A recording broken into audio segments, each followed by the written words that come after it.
کچھ حقیقتوں کا علم ہمیں ہمیشہ سے ہوتا ہے، لیکن دل انہیں ماننے پر راضی نہیں ہوتا، اور اگر راضی ہو بھی جائے تب بھی دل کے کسی نہ کسی کونے میں یہی امید چھپی رہتی ہے کہ کیا پتہ ایسا نہ ہو، کیا پتہ یہ حقیقت بدل جائے، کیا پتہ یہ جھوٹ ہو۔ ہماری یہی حرکت ہمیں نہ جانے کتنی دیر تک بے سکون کیے رکھتی ہے۔ زخم تبھی بھرتے ہیں جب ہم آزمائش کو تسلیم کر لیتے ہیں، اور آگے بڑھنے کی ہمت تبھی آتی ہے جب ہم حقیقت کو مان لیتے ہیں اور اللہ کی رضا کو قبول کر لیتے ہیں، اس یقین کے ساتھ کہ اسی میں ہماری بہتری ہے۔ یہی ہمارے لیے بہترین تھا۔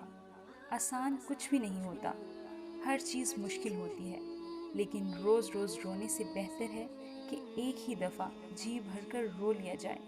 اور خدا کی مصلحت پر آمین کہہ لیا جائے، کیونکہ اس کے سوا کوئی چارہ بھی نہیں ہوتا، ورنہ انسان عمر بھر تڑپتا رہتا ہے اور شکوہ خدا سے کرتا رہتا ہے، یوں اپنے اوپر ظلم بھی کرتا ہے اور خدا کے انتخابات کی توہین بھی کرتا ہے۔